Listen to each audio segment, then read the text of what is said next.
Current affairs విషయంలో last 3 months 6 months అనేది ఉంటుంది. కరెంట్ అఫైర్స్ నెట్ట ప్రామాణికంగా తీసుకొని చదువుకోవాలి.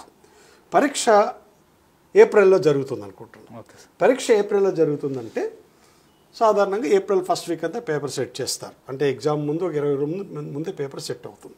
ఏ పోటీ పరీక్ష అయినా కూడా పరీక్ష జరిగే సమయం నుంచి వెనక్కి 1 ఇయర్, అంటే ఏప్రిల్లో మనము 2025 ఏప్రిల్ 1 అనుకుంటే అక్కడి నుంచి వెనక్కి ఒక 10 మంత్స్ 12 మంత్స్ అంటే 2024 జనవరి నుంచి తీసుకుంటే మనం 24 జనవరి నుంచి తీసుకుంటే కొద్దిగా 25 మార్చి ఎండింగ్ వరకు వస్తుంది.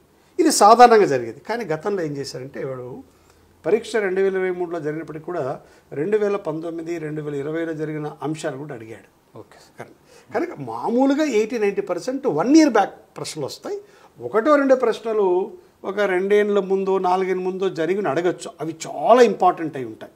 అంత తప్ప 80-90% ఆఫ్ ద క్వశ్చన్స్ కరెంట్ ఈవెంట్స్లో పరీక్ష సమయానికంటే ముందు 1 ఇయర్కే మీరు ఎక్కువగా ఫోకస్ చేస్తే చాలు. ముఖ్యంగా కరెంట్ అఫైర్స్ పైన ఎక్కువ ప్రశ్నలు రావట్లేదు. ఒక 2-3 ప్రశ్నలు వస్తున్నాయి.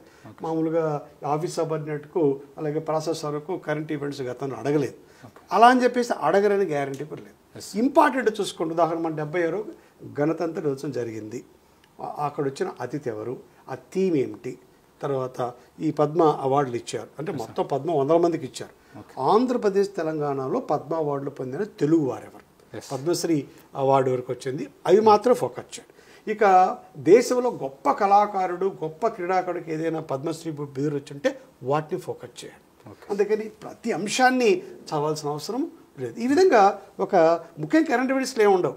నియామకాలు, అవార్డులు, క్రీడలు, science and technology, persons, places, that's all. ఇప్పుడు చెస్ ప్రపంచ చెస్ ఛాంపియన్షిప్ జరిగింది. మన గూకేష్ అతి చిన్న వయసులో ఛాంపియన్షిప్ అయ్యాడు. ఆయన గురించి అడిగే అవకాశం ఉంటుంది. అట్లా ఇంపార్టెంట్ అంశాలపైన ఫోకస్ చేయాలండి. ఎందుకంటే కరెంట్ అఫైర్స్ అనేది అది చాలా విస్తృతమైన అంశం కనుక మీ పరీక్ష స్థాయికి అంత లోతుగా చదవాల్సిన అవసరం లేదు.